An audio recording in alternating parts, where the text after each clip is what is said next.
দিয়াবাড়ি উত্তর শাখার দোতলা স্কুল ভবনে ক্র্যাশ ল্যান্ডিং করেছে। এই দুতলা ভবনটিতে প্রথম তলায় ছিল তৃতীয় শ্রেণী ও চতুর্থ শ্রেণীর বাচ্চাদের ক্লাস, তৃতীয় তলায় ছিল দ্বিতীয় শ্রেণী ও পঞ্চম শ্রেণীদের ক্লাস, এবং তার সাথে ছিল প্রিন্সিপালের অফিস, মিটিং রুম এবং একটা কোচিংয়ের ক্লাস চলমান ছিল।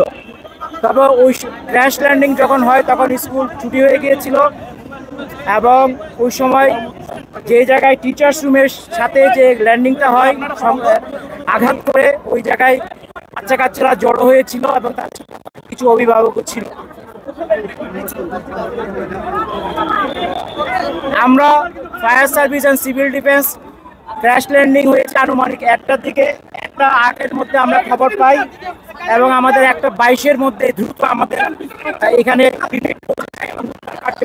করে আমাদের মোট 9টা ইউনিট এখানে কার্যক্রম করেছে।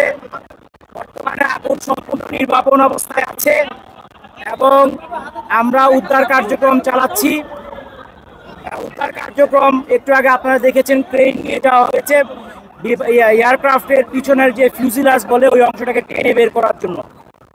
ওটা বের করার পর ফাইনালি সার্চ করলে আর কোনো ডেড বডি আছে কিনা সেটা আমরা জানতে পারবো।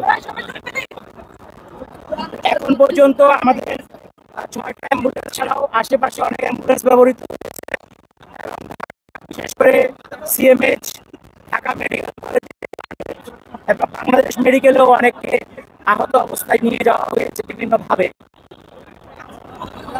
আমাদের হিসাব অনুযায়ী এখন পর্যন্ত আমরা 19 জনের ডেড বডি উদ্ধার করেছি এবং তারা বিভিন্ন হাসপাতালে আছে। খুব দ্রুত উদ্ধার করে পাঠানো হয়েছে। এখানে সেনাবাহিনী এবং আমাদের ফায়ার সার্ভিস এবং অন্যান্য পুলিশ সবাই মিলে আমাদের সহযোগিতা করছে এবং এখানে উপস্থিত ছিল। আমাদের উদ্ধার এবং আশা করছি এটা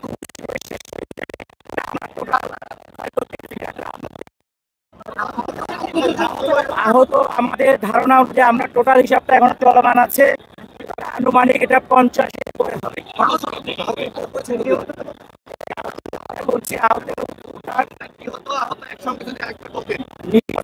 হিসাব অনুযায়ী এখন পর্যন্ত 19, আর আহত বাংলাদেশ মেডিকেল এবং ঢাকা আমরা খোঁজ খবর করছি, এটা 50-এর উপরে হবে মনে হয়। নিহতের সংখ্যা 19 হবে, এটা ফাইনাল বিভিন্ন জায়গায় আমরা খোঁজ খবর করছি, তখন আমরা এটা বলতে পারবো। আমাদের এখানে